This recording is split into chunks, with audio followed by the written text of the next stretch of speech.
হরে কৃষ্ণা। তো আমরা মঙ্গলাচরণ থেকে আলোচনা করছিলাম যে মঙ্গলাচরণ আমরা গাইছিলাম গত ক্লাসে। আর সেই তার অর্থের উপর বিচার করছিলাম, মনন করছিলাম।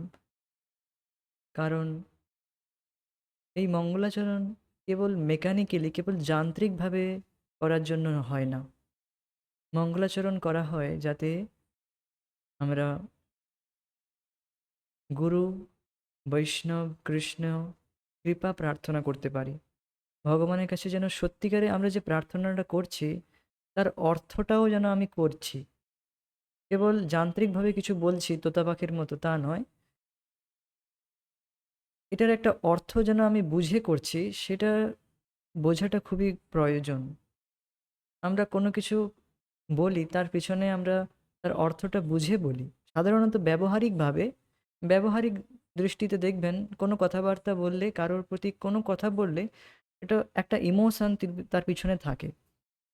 আমি যেমন কথা বলবো তেমন তার পিছনে একটা ইমোশন থাকে। কেন? কারণ আমি সেই অর্থটা বুঝি। তো এখানে এক্সপেক্ট করা হচ্ছে, আশা করা হচ্ছে যে আমরা যেন সেই মঙ্গলাচরণ সেইভাবে সঠিকভাবে গাইতেও পারি, সাথে সাথে তার অর্থও বুঝে গাই। তবে তা অত্যন্ত লাভপ্রদক হবে, তা প্রকৃতভাবে সার্থক হবে মঙ্গলাচরণ করাটা। তো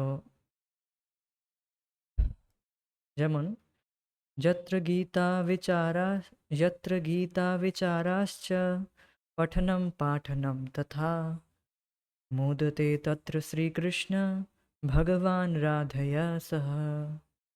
যেখানে গীতার উপর চর্চা করা হয়, গীতার উপর বিচার মিন্স মনন করা হচ্ছে, আর পঠনম পাঠনম তথা গীতা পড়া হচ্ছে বা গীতা পড়তে কেউ সাহায্য করছে, সেখানে ভগবান শ্রীকৃষ্ণ শ্রীমতী রাধারানীর সহিত সাক্ষাৎ বিরাজমান। তো এখন আমরা প্রায় এটি অনেকে জেনে থাকবেন হয়তো এই শ্লোকের সম্বন্ধে, কিন্তু এটি বাস্তবায়িত হয় না যতক্ষণ পর্যন্ত আমরা বৈষ্ণব সঙ্গতে অর্থাৎ ভক্ত সঙ্গ লাভ না করছি, ততক্ষণ এই কাজটি সম্পন্ন করা হয় না। যে এই সমস্ত মাহাত্ম্য জানার পরেও আমরা করতে পারি না, তার কারণ হচ্ছে যে আমরা বৈষ্ণব সঙ্গতে লাভ করি না, ভক্ত সঙ্গে আসি না বলে তা রেগুলার বেসিসে করা হয় না। তো আরও একটি বিষয় আমি বলতে চাইব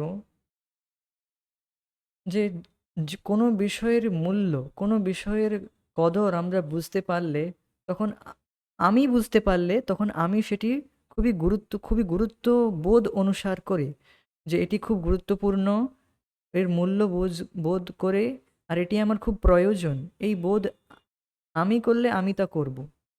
আর দেখবেন কোনো বস্তুর, আর সেই বস্তু যদি মূল্য অনেক বেশি হয়, মূল্য মানে তার প্রাইস, তার ভ্যালু যদি অনেক বেশি হয়, তাহলে এটি স্বাভাবিক যে এখানে খুব কমজনই রুচি রাখবে, খুব কমজনই এর প্রতি ইন্টারেস্ট রাখবে। কিন্তু আমি এর মূল্য বুঝি আর আমার এটা প্রয়োজন, আমি এর প্রয়োজনীয়তাটা বুঝি, তাই আমি করব। কে অন্য করছে না সেটি নিয়ে আমি মাথা ঘামাবো না, কারণ আমি বুঝি এর মূল্যটা কতটা। ঠিক যেমন আমরা বুঝি যে যে সকালে উঠে প্রাণায়াম বা ভগবানের নাম জপ টপ করার পরে একটু প্রাণায়াম আদি করা উচিত। প্রাণায়াম বা একটু ব্যায়াম, এক্সারসাইজ শরীরের পক্ষে করা ভালো। কিন্তু কে করবে কে? যে এর প্রয়োজনীয়তা, এটির নিডফুল হবে। আর এর মূল্য যে বুঝবে সে করবে প্রত্যেকদিন। তো ঠিক তেমনি আমরা যখন ভগবদ্গীতার মূল্য বুঝবো, তার সাথে সাথে এর নিডটা আমরা বুঝবো, তখন আমরা এটি প্রত্যেকদিন করতে পারবো। আর আমরা এই নিয়ে মাথা ঘামাবো না যে অন্যরা করছে না কেন? কারণ এটি খুবই গুহ্য জ্ঞান, এটি খুবই হাই, এর মূল্য অনেক হাই। কিন্তু আমি এর মূল্য বুঝছি, তো আমি এটি প্রত্যেকদিন করব। অন্যরা করছে তো যেটি বুঝলাম, যেটি এখানে বলার চেষ্টা করছি যে, যে বস্তুর মূল্য অনেক বেশি হবে তার কদর খুব কম লোকই বুঝবে, কারণ তার জন্য হায়ার তাকে প্রাইস পে করতে হবে না। তো এটি স্বাভাবিক যে খুব কম জন এর প্রতি ইন্টারেস্টেড হবে। মনুষ্যানাম সহস্রেষু কশ্চিৎ যততি সিদ্ধায়, মানে খুব কম মনুষ্য মধ্যে খুব কম গুটি কয়েক মানুষ ভগবত অনুসন্ধিৎসু হয়, তার মধ্যেও কিছু মানুষ সিদ্ধ হয়। তো এটি স্বাভাবিক, যেখানে খুব ভগবদ্গীতা চর্চায় আলোচনায় এক দুজন হয়েছে বা তিনজন চারজন হয়েছে, তাদের কোনো মাথা কামানোর বিষয় নয়। একজন যদিও যদি কেউ পাওয়া যায়, একজনও যদি ইন্টারেস্টেড হয়, ব্যাস, কোনো অসুবিধা নেই, তখন আমরা ভগবদ্গীতার আলোচনা করতে পারবো। তো এই নিডটা আমাদের বুঝতে হবে, প্রয়োজনীয়তা, সাথে সাথে আমি এর মূল্যটা বুঝি। Hope you can understand. তো এখন আমরা চলে আসি ইন্ট্রোডাকশন শিল প্রভুপাদের। প্রভুপাদজি কি বলছেন? প্রভুপাদজি, শিল প্রভুপাদ তার ইন্ট্রোডাকশনে খুব সুন্দর তাৎপর্য দিয়েছেন। এত সুন্দর তাৎপর্য দিয়েছেন যে যে কেউ সাধারণ মানুষ খুবই সহজ ভাষা এটি বুঝতে পারবে যে ভগবদ্গীতার জ্ঞান এতটা ডিপ আর এতটা রহস্যযুক্ত। এটি খুব সহজ সরল ভাষায় সাধারণ মানুষ এই গীতা পড়ে বুঝতে পারবে যে কি বলতে চাইছেন শিল প্রভুপাদজি। এটাই হচ্ছে শিল প্রভুপাদের কৃতিত্ব। ভগবদ্গীতা, ভগবদ্গীতার আরেক নাম গীত উপনিষদ। এটি বৈদিক দর্শনের সারমর্ম এবং বৈদিক সাহিত্যের শ্রেষ্ঠ উপনিষদ। এই গীত উপনিষদ বা ভগবদ্গীতার, দেখুন কি বলা হয়েছে, ভগবদ্গীতার আরেক নাম গীত উপনিষদ কেন? দেখুন, উপনিষদ কি? উপনিষদ হচ্ছে বেদেরই একটি অংশ বা শ্রুতি। বেদ অর্থাৎ কি? যা ভগবানের মুখ নিঃসৃত বাণী, ভগবান ডাইরেক্ট যা জ্ঞান দিচ্ছেন, যে নলেজ দিয়েছেন, সেটি হচ্ছে বেদ, বা এটিকে বলা যায় শ্রুতি। আর স্মৃতি কি? স্মৃতি হচ্ছে বেদকে কেন্দ্র করে ঋষি মুনিরা ভগবত ইচ্ছায় যা লিখেছেন, যা রচনা করেছেন, তা হচ্ছে স্মৃতি। সেই স্মৃতির মধ্যেই পুরাণ, মহাভারত এগুলো পড়ে স্মৃতি শাস্ত্র বলা হয়। তাহলে আপনি এখন প্রশ্ন করবেন যে গীতা তো মহাভারতের মধ্যেই গীতা বলা হয়েছে, 25 নম্বর অধ্যায় থেকে 42 নম্বর অধ্যায় পর্যন্ত। জন্মেজয় আমরা আলোচনা করেছিলাম, আমুখে রয়েছে এটি। হ্যাঁ, জন্মেজয়কে ব্যাসপায়ন অর্থাৎ ব্যাসদেবের শিষ্য, তিনি গীতা শোনাচ্ছেন, তো মহাভারতটা শোনাচ্ছেন। তো মহাভারতেই গীতা আসে 25 নম্বর অধ্যায় থেকে 42 নম্বর অধ্যায় পর্যন্ত। তাহলে আপনি প্রশ্ন করবেন, তাহলে তো এটি মহাভারতের মধ্যে পড়ছে, তাহলে এটি কি করে, এটি তাহলে স্মৃতি শাস্ত্র হওয়া উচিত, তো এটি উপনিষদ কেন হলো? মানে উপনিষদ মানে যেটি বেদের মধ্যে পড়েছে, বেদ বলা হচ্ছে কেন? কারণ এই গীতা স্বয়ং ভগবান শ্রীকৃষ্ণ বলেছেন, স্বয়ং ভগবানের মুখনিসৃত, তাই এটি শ্রুতি আর সাথে সাথে স্মৃতিও। তাই এটিকে মূলত ভাবে, যেহেতু ভগবান কৃষ্ণ বলেছেন মুখনিসৃত বাণী, তাই এটিকে আমরা এখানে উপনিষদেই রাখা হয়েছে, গীত উপনিষদ। আরেকটি বিষয় দেখুন, এবার বলা হয়েছে এটি বৈদিক দর্শনের সারমর্ম আর বৈদিক সাহিত্যের শ্রেষ্ঠ উপনিষদ। কিভাবে? প্রশ্ন মনে আসবে, কিভাবে এটি সারমর্ম হলো? দেখুন, বেদ বেদ বেদের যে কনক্লুশন, মানে বুঝতে পারছেন যে নিষ্কর্ষ, যেটাকে বলে হিন্দিতে কনক্লুশন, তার কনক্লুশন এটা বলবো, সেটি হচ্ছে বেদান্ত। বেদের অন্তিম, বেদের শেষ বেদান্ত সূত্র। পুরো বেদকে কনক্লুড করে, মানে কনক্লুশন দেওয়া হয়েছে বেদান্ত সূত্র আকারে, বিভিন্ন সূত্র আকারে বেদান্ত সূত্র, পুরো বেদের একটি নিষ্কর্ষ বা কনক্লুশন দেওয়া হয়েছে, সেটি হচ্ছে বেদান্ত সূত্র। অনেক বড় বড় তথাকথিত আধ্যাত্মবাদীরা তারা এক হাতে বেদান্ত সূত্র থাকে আর এক হাতে সিগারেট। সো কল্ড তথাকথিত এইরকম বেদান্তিস রয়েছে, তারা নিজেকে মনে করে আমি তো বেদান্ত সূত্র অধ্যয়ন করি, এইসব গীতা পড়ে কি হবে, বা বা ভাগবত পড়ে কি হবে, আমি বেদান্ত সূত্রে পড়ি।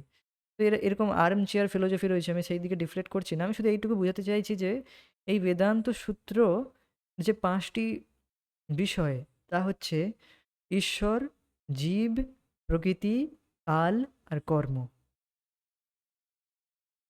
তো এই 5টি বিষয়ই ভগবদ গীতায় রয়েছে,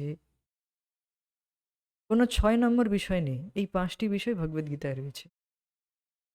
আর সম্পূর্ণ বেদে, বেদ থেকে কি জ্ঞান দেওয়া হচ্ছে, সম্পূর্ণ বেদে এই জ্ঞান দেওয়া হচ্ছে সম্বন্ধ, অভিধেয় আর প্রয়োজন। এই জ্ঞান দেওয়া হয়েছে। সম্বন্ধ জ্ঞান কি? সম্বন্ধ জ্ঞান হচ্ছে ভগবানের সাথে জীবাত্মার যে সম্বন্ধ, যে শাশ্বত সম্বন্ধ, এই সম্বন্ধের সম্পর্কে বলা হয়েছে। কি তা সেই সম্বন্ধ? জীব কৃষ্ণের নিত্য দাস, এটি হচ্ছে সম্বন্ধ। সম্বন্ধ জ্ঞানের সম্বন্ধে পুরো বেদে এটি বলা হয়েছে। বেদে এই 3টি বিষয় জ্ঞান দেওয়া হয়েছে। আর অভিধেয়, অভিধেয় মানে প্রসেস, পদ্ধতি, যে পদ্ধতির দ্বারা আমরা এই সম্বন্ধটিকে রিভাইভ করতে পারবো, সেটি সেই পদ্ধতির সম্বন্ধে বেদে বলা হয়েছে। তো এটি হলো তাহলে কি? অভিধেয়। প্রয়োজন কি? প্রয়োজন হচ্ছে গোল, কৃষ্ণ প্রেম, ভগবত প্রেম, সেটি হচ্ছে প্রয়োজন। তো এই 3টি বিষয়ে জ্ঞান দেওয়া হয়েছে পুরো সম্পূর্ণ বেদে। তো এখন ভগবত গীতাতে এই 3টি বিষয়েই জ্ঞান দেওয়া হয়েছে, তাই এটি সমস্ত কিছুর সার, বেদান্ত সূত্রের সার, সম্পূর্ণ বেদ উপনিষদের সার। তাই অন্য কোনো উপনিষদ আর পড়ার লাগবে না, সার বস্তু দেওয়া হয়েছে। আর আর কোনো উপনিষদ কেন আমরা পড়তে যাব, পড়ার লাগবে না। ঠিক যেমন আপনাকে যদি জুস দেওয়া হয়, ফলের জুস অফার করা হয়, আর সাথে সাথে আপনাকে ফল খেতে দেওয়া হয়, আপনি কোনটা খাবেন? অবশ্যই ফলের জুস খাবো, কেন ফল খেতে যাব? এত কষ্ট কে করবে কলিযুগের মানুষ? তো আহ, তো বুঝতেই পারছেন যে আমরা তখন আর অত ফল খাওয়ার জন্য অত পরিশ্রম করব না, আমরা জুসটাই খাবো। তো ঠিক তেমনি এখানে আমরা সারটাই গ্রহণ করব, কেন আমি অত পরিশ্রম করতে যাব? কিমান্নাই শাস্ত্র বিস্তারে, আর শাস্ত্র বিস্তার করার কি প্রয়োজন? এইভাবে বলা হয়েছে কিমান্নাই শাস্ত্র বিস্তারে ইয়া স্বয়ং পদ্মনাভস্য মুখম পদ্মাদ বিনিশ্রিতা। এই শাস্ত্র ভগবদ গীতা ভগবানের মুখ থেকে ভগবানের মুখকমল থেকে নিঃসৃত হয়েছে। আর শাস্ত্র বিস্তার করে কি প্রয়োজন? এখানে সম্পূর্ণ জ্ঞান দেওয়া হয়েছে। তো এটাই বলা হয়েছে। এই গীত উপনিষদ বা ভগবদ গীতার বেশ কয়েকটি ইংরেজি ভাষ্য ইতিমধ্যে হয়ে গেছে। তাই অনেকের মনে প্রশ্ন জাগতে পারে, ভগবদ গীতার আরও একটি ইংরেজি ভাষ্যের কি দরকার? শিল প্রভুপাদজি তিনি প্রশ্ন তুলছেন যে, আচ্ছা, এখন যদি আমাকে কেউ প্রশ্ন করে যে আমি কেন ভগবদ গীতার ইংরেজি ভাষ্য লিখছি, অলরেডি তো অনেক ইংরেজিতে রয়েছে। তো তাই অনেকের মনে প্রশ্ন জাগতে পারে, ভগবদ গীতার আরও একটি ইংরেজি ভাষ্যের কি দরকার? তাই ভগবদ গীতার এই সংস্করণ সম্বন্ধে 2-1টি কথা আমাকে বলতে হয়। কথা, ইদানিং একজন আমেরিকান ভদ্রমহিলা আমাকে জিজ্ঞেস করেছিলেন, ভগবদ গীতার কোন ইংরেজি অনুবাদে ভগবদ গীতার প্রকৃত ভাবকে যথাযথভাবে প্রকাশ করা হয়েছে। তিনি জিজ্ঞেস করলেন, আমেরিকান একজন মহিলা, তিনি শিল প্রভুপাদজিকে জিজ্ঞেস করলেন যে কোন ইংরেজি অনুবাদ আমি পড়তে পারি যেখানে আমি যথাযথভাবে শিখতে পারবো। আমেরিকাতে ভগবদ গীতার বহু ইংরেজি সংস্করণ পাওয়া যায়, কিন্তু আজ পর্যন্ত আমি একটিও ভগবদ গীতা পেলাম না যাতে ভগবদ গীতার যথার্থ ভাবকে বজায় রেখে তার অনুবাদ করা হয়েছে। শুধু আমেরিকাতে নয়, ভারতবর্ষেও ভগবদ গীতার ইংরেজি অনুবাদের সেই একই অবস্থা। তার কারণ হচ্ছে ভাষ্যকরেরা ভগবদ গীতার মূল ভাব বজায় না রেখে তাদের নিজেদের মত পরিপ্রেক্ষিতে তা ব্যাখ্যা করেছেন। তো দেখুন, ভগবদ গীতা হচ্ছে সূর্যের সমান। এইবার যদি আমি মূর্খভাবে সূর্যকে দেখার জন্য, আরে তুমি নিজের নিজের নিজের শক্তিতে সূর্যকে দেখতে পাবে না। আমার এই লাইটটা নাও, আমার টর্চ লাইটটা নাও, তাহলে সূর্যকে দেখতে পাবে। বাল্বটা জ্বালাও বা আমার আমার কাছ থেকে টর্চ নিয়ে যাও, তাহলে তুমি দেখতে পাবে। আমি দেখাবো তোমাকে সূর্য। এটি তো খুবই মূর্খতা, ভীষণ মূর্খের মতো কথা হবে। সূর্যকে দেখার জন্য টর্চ লাগে নাকি? তো তেমনি এখানে কিছু তথাকথিত ব্যাখ্যাকারেরা, যারা কি করেছে, তারা ভগবদ গীতার ব্যাখ্যা নিজের মন গড়ন ভাবে করেছে, গীতাকে বাদ দিয়ে। প্রায় এই রকম টিকাকার রয়েছে যারা এইভাবেই ব্যাখ্যা করেছেন। তো এখানে আরেকটি কথা বলার চেষ্টা করব যে প্রায় ভাষ্যকারেরা এইভাবে করেছেন, কিন্তু শিল বলদেব বিদ্যাভূষণ, শিল বিশ্বনাথ চক্রবর্তী ঠাকুর, আর শ্রীধর স্বামী, রামানুজাচার্য, শঙ্করাচার্য, রামানুজাচার্য, এইরকম যারা আচার্যরা, তারা যে টিকা লিখেছেন তা কিন্তু যথাযথ, তা কিন্তু অ্যাজ ইট ইজ ভগবদ্গীতা। শিল প্রভুপাদ তিনি বলদেব বিদ্যাভূষণের উপরই, টিকার উপরই এই ভগবদ্গীতা অ্যাজ ইট ইজ তিনি ইংরেজি অনুবাদ প্রায় করেছেন, শিল বলদেব বিদ্যাভূষণের টিকার উপর ভিত্তি করে। তো এই নয় যে সবাই মানে আচার্যরা কেউ ভুল নয়, আচার্যদের যে টিকা তা অ্যাজ ইট ইজ, কিন্তু বেশিরভাগ যে ভাষ্য তা এই রকম রয়েছে, নিজের মতামত তারা পরিপ্রেক্ষিতে তা ব্যাখ্যা করেছেন। তো ভগবদ গীতাতেই ভগবদ গীতার মূল ভাব ব্যক্ত হয়েছে। বুঝতে পারছেন, ভগবদ গীতাতেই ভগবদ গীতার মূল ভাব ব্যক্ত হয়েছে। আর অন্য কারোর টর্চ লাইটের প্রয়োজন নেই ভগবদ গীতাকে বোঝার জন্য।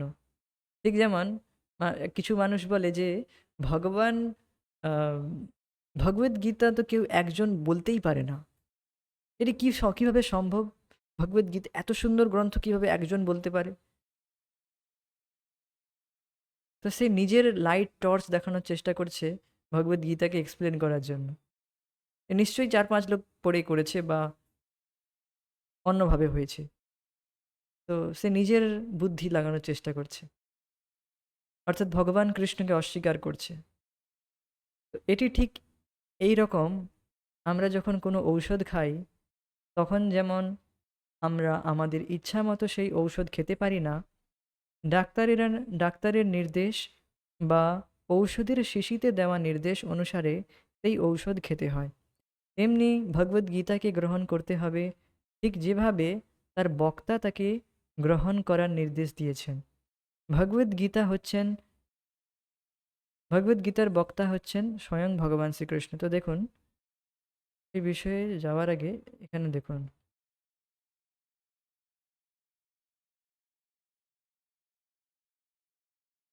এখানে একটি বিষয় আমি বলতে ভুলে গেছি, তা হচ্ছে মূল ভাব বজায় না রেখে নিজেদের মতো ব্যাখ্যা করেছেন। ভগবদ্গীতার মূল ভাবটি কি, তা এখানে বলা হলো যে এর মূল ভাব কিভাবে বোঝা যাবে। এর মূল, ভগবদ্গীতার মূল ভাব মানে দ্য স্পিরিট অফ ভগবদ্গীতা কি? স্পিরিট অফ ভগবদ্গীতা হচ্ছে যখন এর অর্থ ভগবদ্গীতার অনুসারে করা হবে, তখনই এর মূল ভাব বজায় রাখা যাবে। কিন্তু ভগবদ্গীতার অর্থ যদি ভগবদ্গীতার বাইরে থেকে করার চেষ্টা করি, তখন এর মূল ভাব নষ্ট হয়ে যাবে। ভগবদ্গীতাতেই ভগবদ্গীতার মূল ভাব ব্যক্ত হয়েছে। তো দেখুন, ভগবদ্গীতাতেই ভগবদ্গীতার মূল ভাব ব্যক্ত হয়েছে মানে, মানে ভগবান শ্রীকৃষ্ণ যেভাবে বলতে চাইছেন, যেভাবে অর্জুনকে জ্ঞান দিচ্ছেন, সেভাবেই যদি আমরা গ্রহণ করতে পারি, তবেই আমরা মূল ভাব গ্রহণ করতে পারবো। ভগবান শ্রীকৃষ্ণ, যেমন একটা উদাহরণ দেওয়া যাক, ভগবান কৃষ্ণ বলছেন যে ভক্ত্যা মাম অভিজানাতি, ভক্তির দ্বারা আমাকে জানা যায়। তো এখন অনেকে ইন্টারপ্রেট করবে যে, তো যদি, তো ব্যক্তি যদি ভক্ত হয়, সে যদি পরম্পরায় এটি শুনে থাকে, এর অর্থ বুঝে থাকে যে ভক্তিয়া মাম অভিজানাতি, ভক্তির দ্বারা ভগবানকে জানা যায়, পরম্পরা যদি শুনে থাকে, তাহলে সে সহজেই গ্রহণ করবে। তো এর ভগবান শ্রীকৃষ্ণ তাহলে এইটি বলতে চাইছেন। তো এটিকে বলা হয় বিবিক্ষা। বিবিক্ষা মানে কোনো কিছু বলার উদ্দেশ্য, ইন্টেনশন। আমি কিছু বলছি, এর পেছনে আমার কিছু উদ্দেশ্য রয়েছে। তো ভগবান শ্রীকৃষ্ণ তিনি বলছেন যে ভক্তি আমাম অভিজানাতি, মানে ভক্তির দ্বারা আমাকে জানা যায়। তাহলে আমরাও সেটি সেটি যখন বুঝবো যে হ্যাঁ হ্যাঁ ভগবানকে ভক্তির দ্বারা জানা যায়, তাহলে আমরা ভগবানের কথাটাও বুঝতে পারছি আর ভগবানকেও বুঝতে পারছি, মানে ভগবদ গীতাকেও বুঝতে পারছি আর ভগবানকেও বুঝতে পারছি। এইটি হলো মূল ভাব বোঝার বিষয়। তো এই মূল ভাব আ বুঝবো যখন আমরা পরম্পরা থেকে এই জ্ঞান লাভ করব। তো সেই বিষয়ে এখানে বলা হচ্ছে যে আমরা whimsically এর তার থেকে জ্ঞান গ্রহণ করব না। তো তাই এখানে বলা হচ্ছে দেখুন, যেমন উদাহরণ দিচ্ছেন শিলা প্রভুপাদজি যে ঔষধ যখন খাই, এই ঔষধ খাই যদি আমি ঠিক হতে চাই, তাহলে আমি ঔষধ খাবো ডাক্তারের পরামর্শ নিয়ে। আর যদি আমি ঠিক হতে না চাই, তাহলে আমি একে তাকে জিজ্ঞেস করব, "আচ্ছা, আমার জ্বর হয়েছে, কিছু ঔষধ দাও তো।" বা দেখবেন বাড়ির লোক কখনো ডাক্তারই ফেলায়, বাড়ির লোকেরা কিছু থাকে। "আচ্ছা, তোর এটার এই রোগ হয়েছে, এটা খেয়ে নে, এটা খেয়ে নে, এটা সেটা খেয়ে নে।" তো কিন্তু আমরা তা গ্রহণ করব না। কারণ আমি চাই যে আমি সঠিকভাবে ঠিক হতে চাই। আমি যার তার কাছ থেকে ঔষধ নেব না। প্রকৃত ডাক্তারই আমাকে ঠিক করতে পারবে, আমি ডাক্তারের কাছে যাব। তো প্রথমত একজনের নিড থাকা প্রয়োজন যে হ্যাঁ, আমি ঠিক হতে চাই। এবার সে যদি ঠকতে চায়, সে যদি ঠিক হতে না চায়, তখন সে একে তাকে জিজ্ঞেস করে বেড়াবে। তার বন্ধুকে জিজ্ঞেস করবে, তাকে জিজ্ঞেস করবে যে কিভাবে আমি ঠিক হতে পারবো? কিভাবে এই কিভাবে আমি আমার সুখ আমি আরো বেশি সুখী হতে পারবো? সে একে তাকে জিজ্ঞেস করবে। প্রকৃতভাবে যদি ঠিক হতে চায়, সে প্রকৃত ডাক্তারের কাছে যাবে। তেমনি ভগবদ্গীতাকে গ্রহণ করতে হবে যেভাবে তার বক্তা তাকে গ্রহণ করার নির্দেশ দিয়েছেন। ভগবদ্গীতার বক্তা হচ্ছেন স্বয়ং ভগবান শ্রীকৃষ্ণ।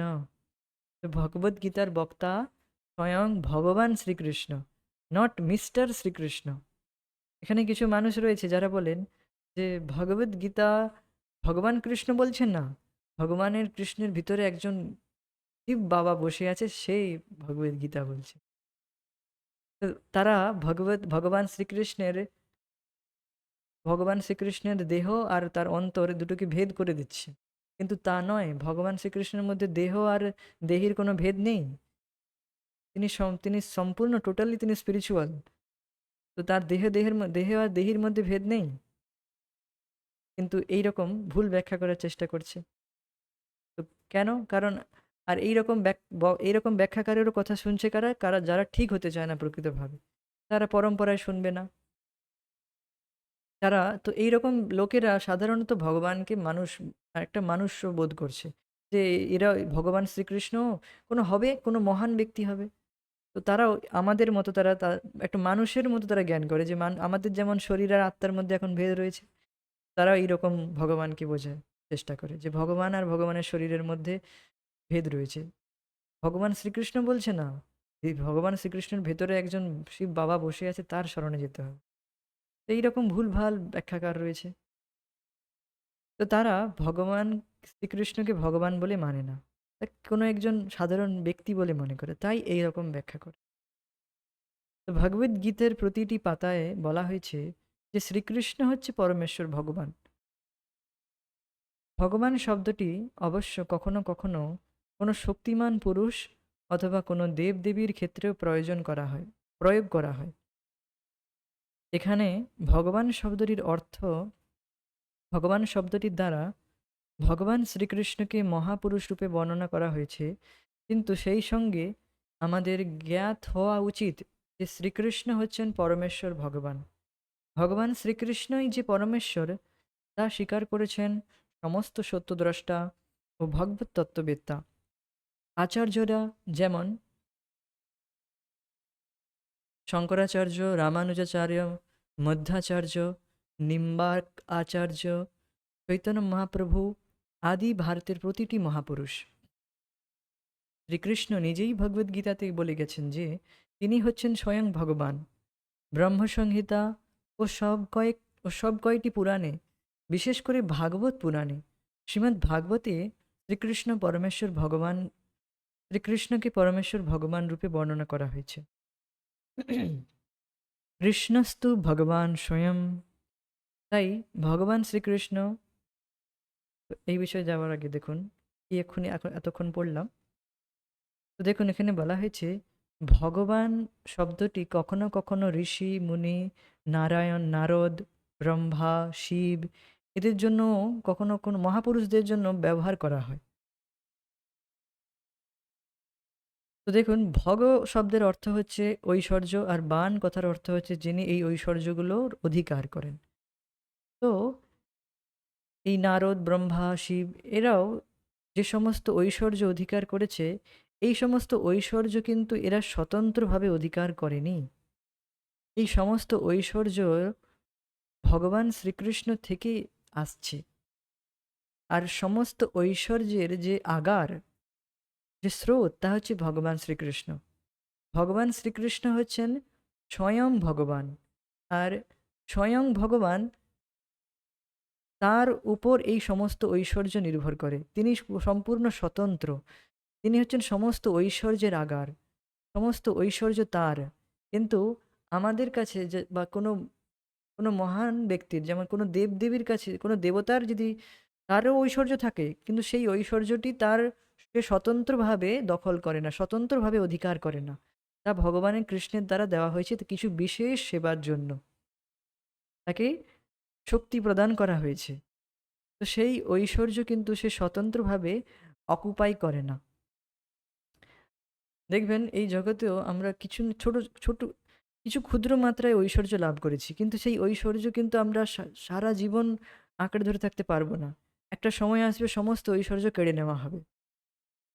যেটুকু ক্ষুদ্র মাত্রায় আমাদের ঐশ্বর্য রয়েছে যে ছয়টি সুন্দর রূপ রূপ সৌন্দর্য বল আর জ্ঞান বৈরাগ্য এই যেটুকু মাত্রায় রয়েছে তা কিন্তু একটি সময়ের মধ্যে সীমাবদ্ধ। কিছু সময় বাদে এই সমস্ত ঐশ্বর্য কেড়ে নেওয়া হবে। তো এই সমস্ত ঐশ্বর্যের প্রকৃত যে আহ, আধার তিনি হচ্ছেন ভগবান শ্রীকৃষ্ণ। তাই এখানে বলা হয়েছে কৃষ্ণস্তু ভগবান স্বয়ং। তিনি হচ্ছেন স্বয়ং ভগবান। তো স্বয়ং ভগবান আর ভগবানের মধ্যে পার্থক্য বুঝতে পেরেছেন হয়তো। স্বয়ং ভগবান হচ্ছেন শ্রীকৃষ্ণ। আর অন্যদেরকে ভগবান বলা যেতে পারে তাদের ঐশ্বর্যের জন্য, কিন্তু স্বয়ং ভগবান হচ্ছেন শ্রীকৃষ্ণ। তাই ভগবান শ্রীকৃষ্ণ যেমনভাবে নির্দেশ দিয়ে গেছেন ঠিক তেমনভাবে ভগবদ গীতাকে আমাদের গ্রহণ করতে হবে। তাই কেন বললেন? কারণ তাই কেন বললেন মানে কিছু না কিছু রয়েছে তারপরে তাই বলেছেন। দেয়ার ফোর, ওয়াই দেয়ার ফোর? কারণ যেহেতু ভগবান শ্রীকৃষ্ণ স্বয়ং ভগবান, যেহেতু তিনি স্বয়ং ভগবান, তাই তাকে ব্যাখ্যা করার জন্য অন্য কেউ সমর্থ নয়, অন্য কেউ সামর্থ্যশীল নয়। যেহেতু তিনি পরমেশ্বর ভগবান, supreme personality of the Godhead, তিনি হচ্ছেন পরমেশ্বর ভগবান সবার, তিনি হচ্ছেন স্বয়ং ভগবান। তো তাকে ব্যাখ্যা করার জন্য আর কারোর সামর্থ্য নেই। যতক্ষণ না তিনি নিজে বলছেন আমি আমি এই রকম আমাকে এইভাবে জানা যাবে, যতক্ষণ তিনি না বলছেন মুখ ফুটে কিছু না বলছেন ততক্ষণ তাকে বোঝার সাধ্য কারোর নেই। এটা বুঝতে হবে। তাই এই জন্য বলা হয়েছে তাই ভগবান শ্রীকৃষ্ণ যেমনভাবে নির্দেশ দিয়েছেন ঠিক তেমনভাবে ভগবদ গীতাকে আমাদের গ্রহণ করতে হবে। মানে বুঝতে পারছেন যে ভগবদ গীতা স্বয়ং ভগবান শ্রীকৃষ্ণ বলছেন। তো যেহেতু স্বয়ং ভগবান তিনি, তো আর অন্য কোনো ব্যক্তি তাকে ব্যাখ্যা করতে পারবেন না, বা যে কেউ ব্যাখ্যা করবে সে ভুলভাবেই করবে, সে মন গড়নভাবেই করবে। তো ভগবান শ্রীকৃষ্ণ স্বয়ং ভগবান শ্রীকৃষ্ণ যেভাবে জ্ঞান দিয়েছেন সেভাবে আমাদের গ্রহণ করতে হবে। তাহলেই আমরা প্রকৃতভাবে ভগবদ্গীতার মর্ম বুঝতে পারব। এই বলা হয়েছে। আমাদের ভগবদ্গীতার ৪র্থ অধ্যায়ে ভগবান বলছেন ইমং বিবস্বতে যোগম প্রোক্তবান অহম অব্যয়ম বিবস্বান মনবে প্রাহা মনুরিক্ষ্বা কবে ব্রবীত। एवं परंपरा प्राप्तम इमं राजर्षयो विदो अकाले नेह महता योगो नष्ट परन्तप स एवायं मया तेद्य योगः प्रोक्त पुरातन भक्तोऽसि मे सखा चेति রহস্যম হি এতদ উত্তমম। আবার একবার গাই। ইমং বিবস্বতে যোগম প্रोक्तवानहमव्ययं विवस्वान् मनवे प्राह मनुरिक्ष्वाकवे ब्रवीत्। एवं परम्परा प्राप्तम् इमं राजर्षयो विदो सकाले नेह महता योगनष्ट परन्तप। स एवायं मया तेद्य योगः प्रोक्तः पुरातन भक्तोऽसि मे सखा चेति রহস্যম হি এতদ উত্তমম। এই মে, এখানে মে হবে, যে হয়ে গেছে, মে পড়বেন। অনুবাদ: এখানে ভগবান অর্জুনকে বলছেন যে এই যোগ ভগবদ্গীতা প্রথমে তিনি সূর্যদেবকে বলেছেন, সূর্যদেবকে বলেন। সূর্যদেব তা বলেন মনুকে। মনু ইক্ষ্বাকু বা ইক্ষাকু বলতে পারেন, ইক্ষাকুকে বলেন। এবং এভাবে গুরু পরম্পরা, একটু মিস্টেক রয়েছে, ঠিকভাবে আমি ঠিকভাবে পড়ার চেষ্টা করছি। গুরু পরম্পরা ক্রমে গুরুদেব থেকে শিষ্যতে এই জ্ঞান ধারাবাহিকভাবে প্রবাহিত হয়ে আসছিল। কিন্তু এক সময় এই পরম্পরা ছিন্ন হয়ে যাওয়ার ফলে আমরা এই জ্ঞান হারিয়ে ফেলি। তাই ভগবান কুরুক্ষেত্রের রণাঙ্গনে নিজে এসে আবার এই জ্ঞান অর্জুনের মাধ্যমে দান করলেন। তিনি অর্জুনকে বললেন, তুমি আমার ভক্ত ও সখা, তাই রহস্যাবৃত এই পরম জ্ঞান আমি তোমাকে দান করছি। তো দেখুন কি বলা হয়েছে, শ্লোকার্থ বোঝার চেষ্টা করি। What is the meaning of shloka? ইমম বিবস্বতে যোগম প্রোক্তবান অহম অব্যয়ম। তো ইমম, এই ইমম যোগম, এই জ্ঞান, এই যোগ, এই যোগ পদ্ধতি, অর্থাৎ এই ভগবদ গীতার জ্ঞান ভগবান বলছেন আমি প্রথমে বিভস্বতে, অর্থাৎ বিবস্বান, সূর্যদেব বিবস্বানকে দিয়েছি। এই অব্যয় জ্ঞান আমি প্রথমে বিবস্বানকে দিয়েছি, সূর্যদেব বিবস্বানকে। বিবস্বান মনবে প্রাহা, বিবস্বান মনুকে এই জ্ঞান তারপর দিলেন, তার পুত্র মনুকে দিলেন। মনু তার পুত্র ইক্ষ্বাকুকে এই জ্ঞান অব্রবীত। মনুর ইক্ষ্বাকু তবে অব্রবীত, মনু ইক্ষ্বাকুকে এই জ্ঞান প্রদান করলেন। এবং পরম্পরা প্রাপ্তম ইমম রাজর্ষয় বিদুঃ। এইভাবে পরম্পরায় রাজঋষিরা এই জ্ঞান লাভ করেছিল। সকালে নেহ মহতা, কালের প্রভাবে যোগঃ নষ্ট পরন্তপ। হে পরন্তপ, হে অর্জুন, কিন্তু কালের প্রভাবে অনেক কাল, কাল মানে অনেক সময় কেটে যাওয়ার প্রভাব পড়ে, অনেক অনেক সময় কেটে যাওয়ার প্রভাবে, অর্থাৎ কালের প্রভাবে, কালক্রমে বলা হয় না, অনেক সময় অতিবাহিত হওয়ার সময় কালক্রমে এই যে পরম্পরা তা ছিন্ন হয়ে গিয়েছিল। আপনি বলবেন কেন? দেখুন, রাজর্ষি পরম্পরাটি এইভাবে যে রাজা প্লাস ঋষি, সে রাজা প্লাস ঋষি। তো এখন এটি খুবই একটি সম্ভাবনা থাকে যে রাজা, তো ঋষি মানে বুঝতে পারছেন যে ভগবদ্গীতার নলেজ অ্যাকোয়ার করার জন্য সে অবশ্যই সে সমস্ত ইন্দ্রিয়কে সংযত করে রেখেছে, সে ঋষি প্লাস রাজা। তো এটি খুব চান্স রয়েছে যে সে আবার তার যে পরবর্তী প্রজন্ম সে এই জ্ঞান গ্রহণ করবে বা সে ইন্দ্রিয় সংযম করবে রাজ সুখ ছেড়ে। That is a big thing. ভাবুন, আপনার কাছে সমস্ত রাজ্য সুখ রয়েছে আর আপনি সমস্ত কিছু ছেড়ে সমস্ত কিছুর প্রতি একদম অনাসক্ত হয়ে ভগবত ভক্তিতে লেগে রয়েছেন। ব্যক্তি হচ্ছে রাজর্ষি। তো এইরকম রাজর্ষি হওয়া তো খুব বড় বিষয়। তো এটা নিশ্চিত নয় যে সে তার পরবর্তী প্রজন্ম, সে রাজা তো হয়েছে কিন্তু সে ঋষি হবে তার কোনো গ্যারেন্টি নেই। তো এটি খুবই সম্ভাবনা রয়েছে যে এই যে পরম্পরা এটি বিচ্ছিন্ন হয়ে যেতে পারে কালের প্রভাবে।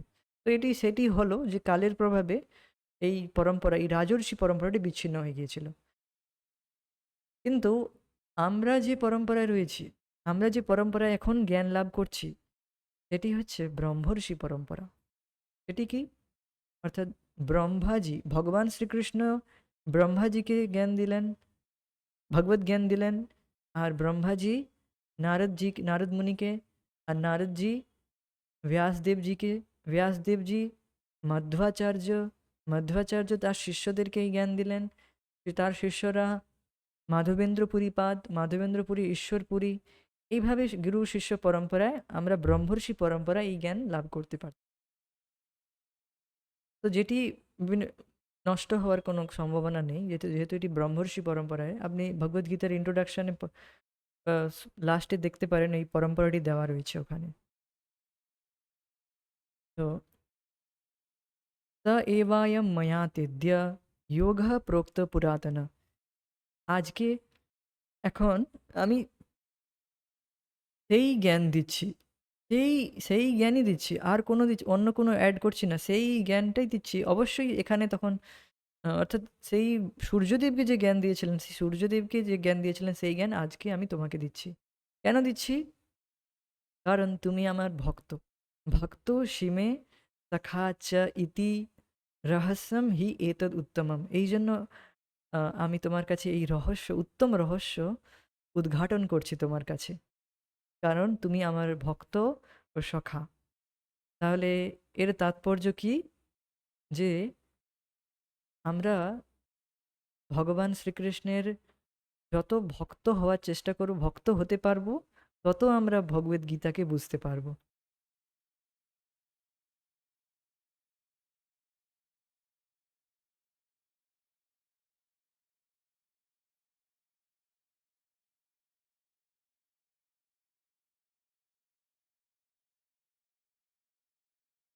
বাগীশ্বর।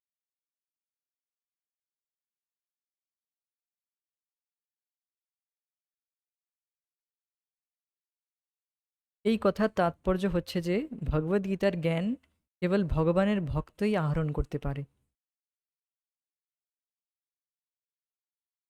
আধ্যাত্মবাদীদের সাধারণত তিনটি শ্রেণীতে ভাগ করা যায়, যথা, তো এই বিষয়ে যাওয়ার আগে কিছু বলতে চাই। তো দেখুন, এই যে বার্তালাপ কাদের মধ্যে হচ্ছে? ভগবানের সাথে তার শুদ্ধ ভক্ত, তার সখা অর্জুনের সাথে ভগবান শ্রীকৃষ্ণ ভগবদ্গীতা অর্জুনকে বলছেন। তো দেখুন, আমরা এটি আন্দাজ লাগাতে পারি যে দুজন ব্যক্তিকে দেখে আমরা আন্দাজ করতে পারি যে এদের মধ্যে কি কথা হচ্ছে। যখন আমরা দুজন ব্যবসায়ীকে দেখব, তারা কথা বলছে, তো এটি খুবই সার্টেন থিং দ্যাট তারা, এটা খুবই নিশ্চিত যে তারা ব্যবসার বিষয়ে কথা বলছে, এটা খুবই নিশ্চিত। বা সবজি দোকানে সবজি কিনতে, বাজারে গিয়েছি সবজি কিনতে, তো এই নয় যে আমি গিয়েছি বাজার করতে গিয়ে সেখানে ভগবদ্গীতা, আচ্ছা ভগবদ্গীতা 9.1 শ্লোকটি কি, আপনি কি বিচার করুন, কিছু আপনার কি বলছি বলার রয়েছে বলুন। আমি তা কিছু বলবো না, না না পটলের দাম বলুন, এই দাম বলুন। আমি সেই সবজির চর্চা করব ওখানে গিয়ে। ওখানে ভগবদ্গীতা চর্চা হবে না। তো এটি আমরা বুঝতে পারি যে আহ, কাদের মধ্যে কথা হচ্ছে তা দেখে আমরা একটা আন্দাজ করতে পারি যে এদের মধ্যে কি কথা হচ্ছে। তো এটা খুবই নিশ্চিত যে ভগবানের সাথে তার শুদ্ধ ভক্ত, তার সখা বার্তালাপ করছে, মানে এদের মধ্যে নিশ্চয়ই ভক্তির বিষয়েই কথা হবে, ভগবত জ্ঞানের ভক্তির বিষয়েই কথা হবে। তো এটাও একটি পয়েন্ট এখানে। আর দ্বিতীয় পয়েন্ট হচ্ছে যে যতক্ষণ না আমরাও সেই ভক্ত হতে না পাচ্ছি, ততক্ষণ দুজনের মধ্যে যে গূঢ় কথা বা আলোচনা, সেই বিষয়ের গভীরতা, ডেপথ আমরা র্যালিশ করতে পারবো না। র্যালিশ মানে শব্দ বুঝতে পারছেন, মানে সেটিকে আমরা আস্বাদন করতে পারবো না। তো এটাই আমাদের কাছে আহ, ভগবান প্রভুপাদ চাইছেন না, বা ভগবান চাইছে যে আমরা যেন ভগবানের ভক্ত হই। তাহলে আমরা ভগবদ গীতার জ্ঞান আরো বুঝতে পারবো। আহ, আধ্যাত্মবাদীদের সাধারণত তিনটি শ্রেণীতে ভাগ করা যায়, যথা জ্ঞানী, যোগী, ভক্ত, অথবা নির্বিশেষবাদী, ধ্যানী ও ভক্ত। তো এখানে ভগবান স্পষ্টভাবে অর্জুনকে বলছেন যে পূর্বের পরম্পরা নষ্ট হয়ে যাবার ফলে তিনি তাকে দিয়ে পুনরায় সেই পুরাতন যুগের প্রচার করলেন। তিনি চেয়েছিলেন যে অর্জুন এই জ্ঞানকে যথাযথভাবে উপলব্ধি করে তার প্রচার করবেন। আর এই কাজের জন্য তিনি অর্জুনকেই কেবল মনোনীত করলেন, কারণ অর্জুন ছিলেন তার ভক্ত, তার অন্তরঙ্গ সখা ও তার প্রিয় শিষ্য। তাই ভগবানের ভক্ত না হলে, অর্থাৎ ভক্তি ও ভালোবাসার মাধ্যমে তার অন্তরঙ্গ সান্নিধ্যে না এলে ভগবানের মাহাত্ম্য উপলব্ধি করতে পারা সম্ভব নয়। তাই অর্জুনের গুণে গুণান্বিত মানুষেরাই কেবল ভগবদ্ গীতাকে যথাযথভাবে উপলব্ধি করতে পারে। তো ভগবদ্ গীতাকে বোঝার কি গুণ রয়েছে, কি কোয়ালিফিকেশন? ভগবদ্ গীতাকে বোঝার একটাই মাত্র কোয়ালিফিকেশন যে প্রথম দিন থেকে যেই ব্যক্তি ভগবান শ্রীকৃষ্ণকে ভগবান রূপে গ্রহণ করেছেন, স্বীকার করেছেন, সেই ব্যক্তি একমাত্র ভগবদ্ গীতাকে বুঝতে পারবে। আর অর্জুনের গুণান্বিত মানে অর্জুন যেমন প্রথম থেকেই, যুদ্ধের আগে থেকেই তিনি ভগবান শ্রীকৃষ্ণকে গ্রহণ করেছিলেন। যখন ভগবান আহ, যখন ভগবান অর্জুনকে বললেন যে তুমি কি নিতে চাও, নারায়ণী সেনা নিতে চাও না আমাকে চাও, তখন অর্জুন কোনো এক বিচারে একবারেই তিনি সঙ্গে সঙ্গে বলেন আমি তোমাকে চাই। আমার যে জীবনের যে আমি জীবনের যে দড়ি, রজ্জু আমি তোমার হাতে দিতে চাই। তো অর্জুন প্রথম থেকেই ভগবান শ্রীকৃষ্ণের ভগবত্তা তিনি জানতেন। কিন্তু এই যে দুর্যোধন, যুধিষ্ঠির আদি, অর্থাৎ এরা এরা ভগবান শ্রীকৃষ্ণ কতটা গুরুত্ব দিত না, ভগবানকে ভগবান বলে এরা মানত না, স্বীকার করতেন না। তো যারা ভগবান শ্রীকৃষ্ণকে ভগবান রূপে গ্রহণ করে না, তারা কখনো বুঝতে পারবে না। তারা সবসময় একটি দোষ দৃষ্টি কি থাকে তাদের, দোষ এটিই হচ্ছে যে তারা ভগবানকে ভগবান রূপে স্বীকার করছে না, এটিই তাদের দোষ। এই জন্য তারা কোনোদিন ভগবদ্গীতা বুঝতে পারবে না। তো এখন প্রশ্ন হবে কি ভক্তরা কি তাহলে কেবল ব্লাইন্ডলি তারা এটি গ্রহণ করেছে? তো উত্তর হচ্ছে না, কেবল ব্লাইন্ডলি আমরা গ্রহণ করিনি। আমরা একটি রিজনেবল ফেথ আমাদের রয়েছে। কি রিজনেবল ফেথ? রিজনেবল ফেথ হচ্ছে, এখন আমার ইন্দ্রিয় তো অপূর্ণ, আমি তো বদ্ধজীব, আমি কিভাবে ভগবান শ্রীকৃষ্ণ ভগবানকে কিভাবে বুঝবো? তো এখন আমি আমার শ্রদ্ধা ইনভেস্ট করছি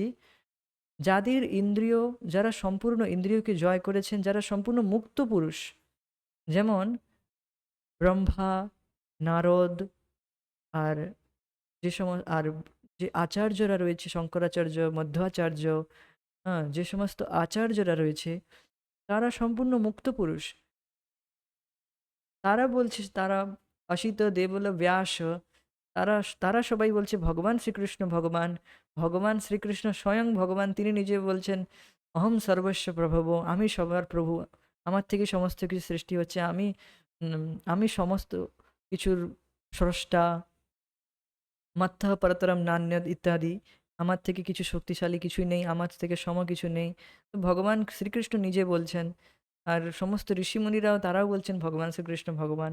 তাহলে এখন আমি তো বদ্ধজীব, আমার তো বুদ্ধি কিছু নেই, তো আমি আমার আমার ফেথ, আমার শ্রদ্ধা তাদের উপর জ্ঞাপন করছি। তো দেখবেন যখন আমাদের কাছে কোনো রাস্তা থাকে না, কোনো উপায় থাকে না, তখন আমরা বিশ্বাস করি। একবার আমি একজন দোকানদারকে জিজ্ঞেস করেছিলাম যে আপনি আচ্ছা আপনাকে আমি টাকা দিচ্ছি, আপনি যে এই জিনিসটি দেবেন তার কি গ্যারেন্টি রয়েছে? তো তৎক্ষণাৎ বললেন, বিশ্বাস করবেন। তো বুঝতে পারছেন সেখানে আমার আর কোনো উপায় নেই, সেই দোকানদারকে আমি যতক্ষণ তাকে টাকা দেব না, সে আমি আমি আমি আমার এটি বিশ্বাস রয়েছে যে আমি ওকে টাকা দিলে ও আমাকে জিনিসটা দেবে। তো সেখানে আমার বিশ্বাস করা ছাড়া কোনো উপায় নেই, বা সে আমাকে সঠিক বস্তু দেবে, এটা আমার বিশ্বাস করা ছাড়া কোনো উপায় নেই। যখন আমাদের কাছে কোনো উপায় থাকে না তখন আমরা বিশ্বাস করি, মানে সেটা তার উপর আমরা শ্রদ্ধা জ্ঞাপন করছি, একই না? এখন আমাদের ইন্দ্রিয় তো অপূর্ণ, আমরা কিভাবে ভগবানকে বুঝবো? তাহলে আমাদের কাছে আর কোনো রাস্তা নেই। এখন আমাদের শ্রদ্ধা এই মহাপুরুষদের আর ভগবানের মুখনিসৃত বাণী যে স্বয়ং ভগবান বলছেন, তাদের উপর আমরা নিজেদের ফেথ, আমাদের শ্রদ্ধা তাদের উপর জ্ঞাপন করছি। আমরা ব্লাইন্ডলি কিছু গ্রহণ করছি না। That should be understood very much. এই নয় যে so many gods are loitering on the street, অনেকগুলো ভগবান রাস্তায় ঘুরে বেড়াচ্ছে, তাদেরকে সেবা করলেই তার ভগবানের সেবা হয়ে যায়, তা নয়। That should be understood very clearly. তা খুব স্পষ্টভাবে জানা উচিত যে ভগবান শ্রীকৃষ্ণ বলছেন মত্তপরতরম নান্যেৎ, মানে ভগবান হচ্ছে পরমেশ্বর, ভগবান আর কেউ নয়। আর কেউ ভগবান হলেও তাদের কিছু ঐশ্বর্য দ্বারা থাকবে, কিন্তু স্বয়ং ভগবান হচ্ছেন পরমেশ্বর, ভগবান হচ্ছেন শ্রীকৃষ্ণ।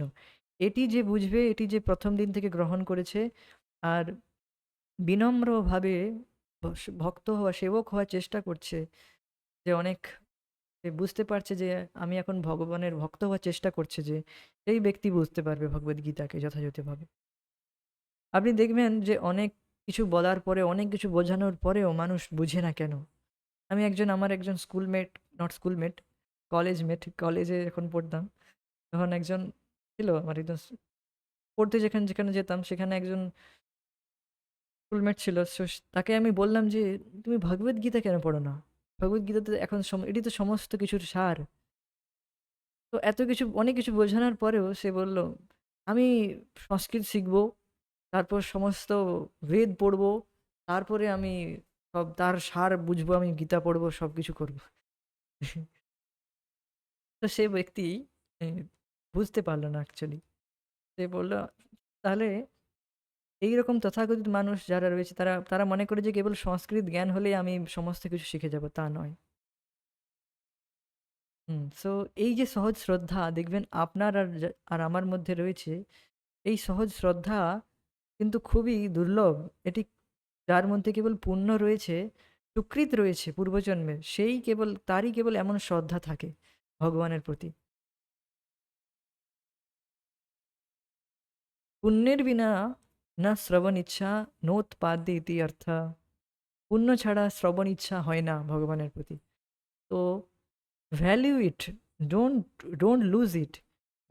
এটিকে হারাবেন না। এই যে শ্রদ্ধা আমরা লাভ করেছি, এটিকে হারাবেন না। এই শ্রদ্ধাকে বৃদ্ধি করার চেষ্টা করুন।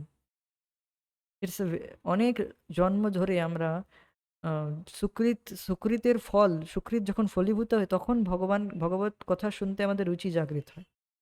তো don't lose it, value it and, এবং এটিকে বাড়ানোর চেষ্টা করুন। এটির মূল্য বুঝুন, আর বুঝে এটিকে বাড়ানোর চেষ্টা করুন। এটি বলা হয়েছে। So now will stop it here. আর আমরা এখানে স্থগিত রাখবো। পরবর্তী আলোচনা আমরা পরবর্তী ক্লাসে করব। হরে কৃষ্ণ। জয় শ্রীল প্রভুপাদ নিতাই গৌর প্রেমানন্দে Hari Hari. Thank you so much, thank you for joining us. Hare Krishna.